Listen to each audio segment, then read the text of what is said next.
To our top story, federal agents searched former President Donald Trump's Mar-a-Lago estate in Palm Beach on Monday. A source close to Trump confirmed to CBS News that he was not at the estate at the time. CBS's Dan Lieberman joins us live from outside Trump Tower in New York with new details this morning. Good morning. Good morning, Caitlin and Frank. I'm standing outside Trump Tower where the former president was yesterday when he got word that FBI agents were searching his home in Florida. Sources tell CBS News the FBI's Mar-a-Lago search is connected to a Justice Department investigation into how former President Trump handled White House records. The probe is looking into claims by the National Archives that it found 15 boxes of records at Trump's Florida estate earlier this year. Some of the material is said to have been classified. Trump issued a statement saying Mar-a-Lago was, quote, under siege, raided, and occupied by a large group of FBI agents. And it said, after working and cooperating with the relevant government agencies, this unannounced raid on my home was not necessary or appropriate.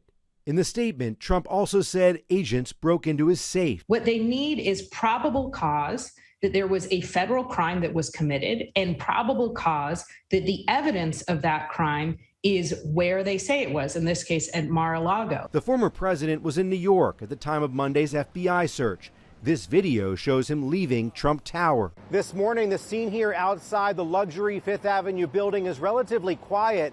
Last night, Trump's son Eric spoke out about the search. This came from one place and one building, and that is the White House in Washington, D.C. They want to attack a guy who they view as his greatest threat, is Biden's greatest threat. A senior White House source says the Biden White House was given no advance notice of the search. Several investigations into the former president are known to be underway, while sources tell CBS the warrant has nothing to do with the January 6th committee.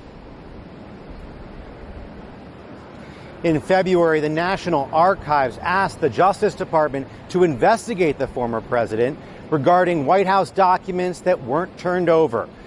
When they did get some of these documents, they saw they were shredded and then they were taped back together.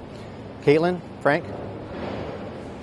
Meanwhile, our local leaders are responding to this raid. Republican Senator Marco Rubio tweeted, quote, "What do you think the left plans to use those 87,000 new IRS agents for?"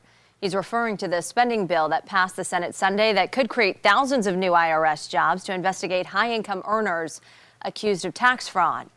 Fellow Florida Senator Rick Scott says he wants answers, tweeting, "The FBI must explain what they were doing and why."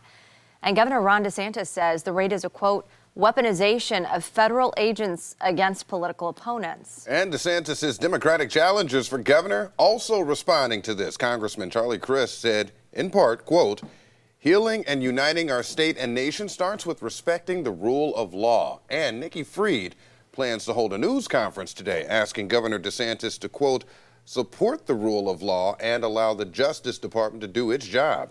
You can find more reaction on 10tampabay.com.